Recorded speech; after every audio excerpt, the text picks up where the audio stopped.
The city noise has a way of becoming white noise after a while. The rumble of traffic, the distant wail of a siren, the murmur of 1,000 conversations all blurring into a single, monotonous hum. It's the soundtrack to my evening walk, the same one I take every day after work. Down the same streets, past the same storefronts, under the same flickering streetlights. It's a routine, predictable, safe. That's what I thought anyway. Tonight, the air felt different, heavier.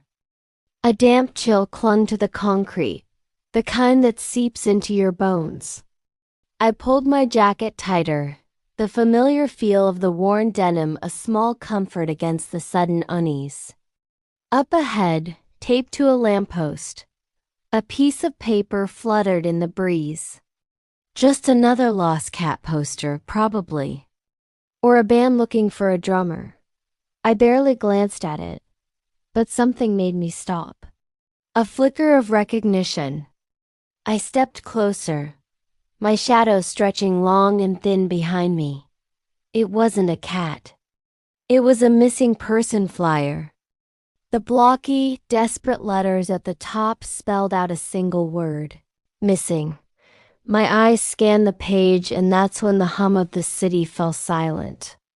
The face staring back at me from the grainy, black and white photo was mine. It wasn't just a resemblance. It was me, the same tired eyes, the faint scar above my left eyebrow from a childhood fall, the way my hair always sticks up in that one spot. My heart hammered against my ribs, a frantic bird trapped in a cage. This had to be a joke. A cruel, elaborate prank. I looked around, half expecting a hidden camera, a group of friends ready to jump out and laugh. But the street was empty, save for a few distant figures hurrying home.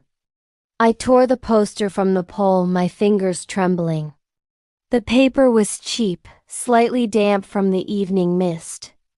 Underneath the photo, the details were printed in stark, simple font. My name, my height, my weight, my age, everything was correct. Everything was chillingly accurate. Then I saw the clothes.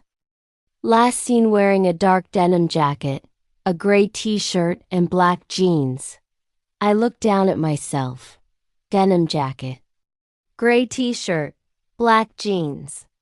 A cold dread, sharp and painful, pierced through my disbelief. This wasn't a joke. But the worst part, the detail that made my blood run cold and my breath catch in my throat, was the date. Date last seen, it read. And the date listed was tomorrow. How is that possible? My mind raced, trying to find a logical explanation, a foothold in reality. A typo? A mistake? But who would make this? Who would know what I was going to wear tomorrow? I always wear this jacket. It's my favorite. But this specific combination, I just threw it on this morning without a second thought. I crumpled the paper in my fist, the sound unnaturally loud in the sudden silence. I needed to get home. I started walking, faster now, my footsteps echoing on the pavement. Every shadow seemed to lengthen, to twist into grotesque shapes at the edge of my vision. Was I being watched? Was the person who put this up out there, somewhere in the darkness, observing me? As I rounded the next corner, I saw another one, taped to a brick wall, and another on a telephone pole, and another on the window of a closed bakery. They were everywhere. My face, my name, my future disappearance plastered all over the neighborhood. Each one was a fresh wave of terror. The city, once my familiar home, now felt like a labyrinth designed by a madman. A trap, and I was the bait. I started to run. I didn't know where I was going, just away. Away from my own face, from that impossible date. My lungs burned, my legs ached, but I couldn't stop. The posters seemed to follow me, their black and white eyes, judging me from every surface. Missing, missing. The word pounded in my head with every frantic heartbeat. I finally burst through the door to my apartment building, fumbling with my keys, my hands shaking so badly I could barely fit the key in the lock. Safe. I was safe inside. I slammed the door shut, leaning against it, gasping for air. My apartment. My sanctuary. Nothing could get me here. The silence inside was absolute. No traffic, no sirens, just the sound of my own ragged breathing. I tossed my keys on the small table by the door, the clatter echoing in the stillness. I took a deep breath, trying to calm the frantic drumming in my chest. It was a prank. It had to be. A sick, twisted, elaborate prank. Tomorrow would come, and I would be fine. I would be right here. I walked into my small living room, the darkness broken only by the pale moonlight filtering through the window. And that's when I saw it. Sitting in the center of my coffee table, placed neatly as if waiting for me. It was a stack of paper. A thick, neat stack. On the very top of the pile was a single sheet, identical to the ones outside. The same photo, the same clothes, the same name, my name. And underneath it, hundreds more. An entire ream of my own missing poster. My legs gave out and I slid down the wall to the floor, my mind a screaming void. This wasn't a prank. Someone had been in my apartment. Someone had printed these and put them here. The feeling of being watched returned, 10 times stronger. I wasn't safe here. In fact, this might be the least safe place I could be. My own home had been invaded, compromised. Who and why? The questions spiraled, offering no answers, only deeper wells of fear. I was trapped. There was no one I could call. What would I even say? Hello, police. I found a missing poster for myself, but I'm not missing yet. They would think I was crazy. Maybe I was. Maybe this was all some kind of stress-induced hallucination. But the paper in my hand felt real. The stack on my table was real. The cold terror gripping my heart was undeniably real. I was a ghost in my own life, reading my own obituary before I'd even died. The date. Tomorrow. What happens tomorrow? Do I just vanish? Does someone make me vanish? The person who put these up, are they predicting the future or are they planning it? Am I a pawn in a game I don't even understand? I sat there on the floor for what felt like hours, the stack of posters staring at me like a tombstone. The moon crept across the sky, its light tracing a slow path across my living room floor. The silence in the apartment was no longer comforting. It was predatory. It was the silence of a hunter waiting for its prey. I have to do something. I can't just sit here and wait for tomorrow. I can't just accept this. I could run, leave the city, change my name, and just disappear on my own terms. But would they find me? The person who knows what clothes I'll wear, who can get into my locked apartment. They seem to know everything. Running feels futile. Or I could fight. But how do you fight a shadow? How do you fight an enemy you can't see, whose motives are a complete mystery? Every option feels like a dead end. Every path leads back to the same terrifying conclusion printed on that cheap paper: missing. The first rays of dawn are starting to break through the window now. A new day is beginning. The day on the poster. My final day. I haven't slept. I've just been sitting here, watching the light change, my mind numb with fear. I keep looking at the door, expecting it to burst open. I keep listening for a footstep in the hall that isn't mine. The city is waking up outside. The familiar hum is starting again. People are getting ready for their day, completely oblivious. For them, it's just another day. For me, it's the day I'm supposed to disappear. I don't know what to do. I'm still just sitting here on the floor of my apartment, surrounded by posters of my own face. Waiting for tomorrow to end, or waiting for it to begin. I'm not sure which is worse. All I know is that the clock is ticking, and I am running out of time. At 11:59 p.m., I did the only thing I could think of. I took one poster from the stack and taped it to my own front door. If someone was going to take me, I wanted them to look me in the eye first. I wanted them to see I was real. I sat with my back against the wall across from the door, staring at the cheap paper, forcing myself not to blink. Midnight arrived without a sound, no crash, no footsteps. No sudden darkness. Just a shift.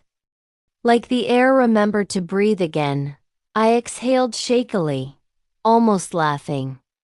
Maybe it was a mistake. Maybe nothing was coming. Then my eyes caught the poster. The printed words had changed. Not the photo. Not the name. Just one line. Date last seen. Today. My mouth went dry. The time beneath it updated like a clock, 12 a.m. Then without warning, the doorknob turned. Not violently. Carefully. As if someone had all the time in the world. The lock didn't resist. Because it had already been unlocked from the inside. I stood up too fast, dizzy with panic. And then I realized the worst truth of all. The door wasn't being opened for someone to come in. It was being opened. So I could finally go out. At 6:58 a.m., my phone finally rang. A name flashed on the screen. Mara, my best friend. I answered so fast I almost dropped it. Thank God, I whispered. Listen, something is happening. You have to. Mara cut me off, breathless. Oh my God, are you okay? My stomach turned. What do you mean? I just saw your poster, she said. It's everywhere. It says you're missing. I'm not missing, I said too sharply. I'm here. I'm in my apartment. Silence. Then, Mara's voice lowered. No, she said slowly. You're not. My grip tightened until my fingers hurt. Mara, stop. I'm talking to you right now. I know, she whispered. That's why I'm scared. What are you saying? I'm standing on the corner of Birch and Ninth, she said. The posters are on every pole. My throat went dry. Okay, and the one I'm looking at, she said, voice shaking. It's not a photo. I didn't understand. It's a live video, she whispered. It's you, sitting on your floor, in your apartment, looking at your door. My blood turned to ice. Mara, I said, barely audible. How can you see into my apartment? I don't know, she sobbed. But everyone can. A soft sound came from my hallway. Not a knock. Not a footstep. A tearing sound. Paper tearing cleanly along a dotted line. Mara breathing hitched. People are pulling tabs, she whispered. They're taking pieces of you. I stared at my door. and the city outside began to hum a little louder, like a crowd gathering for something scheduled. "Please," Mara said. "Don't open it." I didn't move, because I suddenly understood the worst part. Tomorrow wasn't predicting my disappearance. Tomorrow was advertising it. I finally stood up. My knees felt wrong, like they didn't belong to me anymore. I crossed to the coffee table and lifted the top poster off the stack with careful fingers, like it might cut me. That's when I noticed something I hadn't seen outside. Along the bottom edge of the poster were tear-off tabs. Little strips of paper pre-cut, like the kind on room for rent signs. Except these didn't say call. They said claim.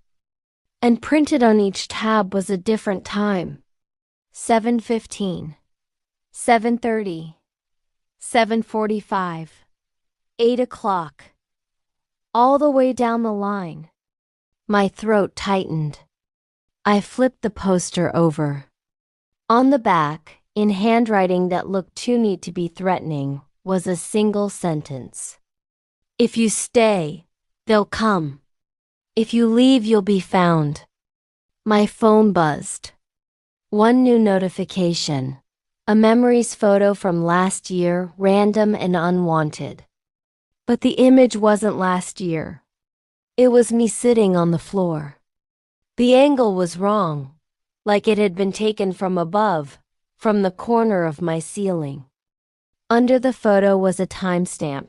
Tomorrow, 7:15 a.m. I looked up slowly. And in the dark glass of my TV screen, behind my own reflection, I saw a shape move. Not in the room. In the reflection. Like it had always been standing there, waiting for the first tab to be torn. Tomorrow wasn't predicting my disappearance, tomorrow was scheduling it. Let me know in the comments. If you saw a missing poster with your face, and the date was tomorrow, would you run, call someone, or stay and wait?